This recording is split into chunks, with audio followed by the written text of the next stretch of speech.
Hi everyone, my name is Rachel Smith and I am the Project and Student Services Specialist at Columbia College. One question I get a lot is, how do I pay for college?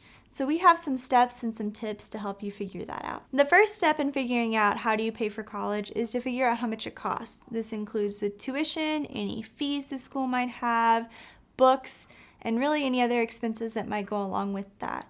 We recommend talking with your academic advisor to figure out how long it will take you to graduate, so you compare that with the cost and see what that total figure looks like. After you figure out how much it costs, the next step is to figure out what types of aid you have and what are the best types of aid to help you pay for school. So the first one I'm going to talk about is going to be scholarships. That's going to be my number one way to pay for school. You don't have to pay that back, and it's basically free money that helps you cover your costs.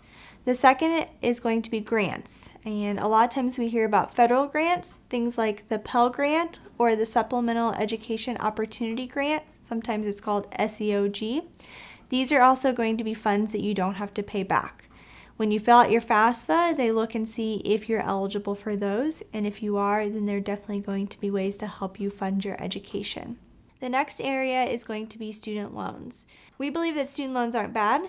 They become bad when you don't manage them. So we encourage our students to make sure that they are really understanding what they borrow, the types of loans that they're borrowing, interest rates, repayment, all that type of thing from day one. If you are using federal direct student loans, then you want to make sure you understand what types of loans you're taking out. There's subsidized loans and unsubsidized loans.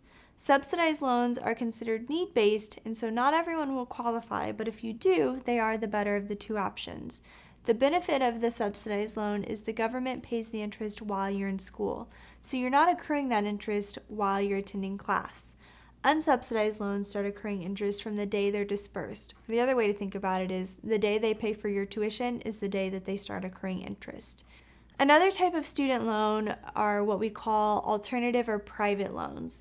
These are going to be credit-based, where the direct federal Stafford loans are not credit-based. It may or may not require cosigner, and your interest rate is going to be dependent on that credit score that you have. And no matter where you're borrowing the loans, we recommend that you follow kind of our rule of thumb, which is don't borrow more than your first year's starting salary. And while we would all love for that to be a very large number, the reality is a lot of times you're going to be in that entry-level position for a few years at least. So plan for that, and if you make more, fantastic, you can always pay extra on your loans. So always remember that you want to take the free money first. Count that as money towards your tuition, figure out what you can pay, and then borrow after that. Thanks for watching our video. If you'd like more information, check out the Columbia College website and our financial aid pages.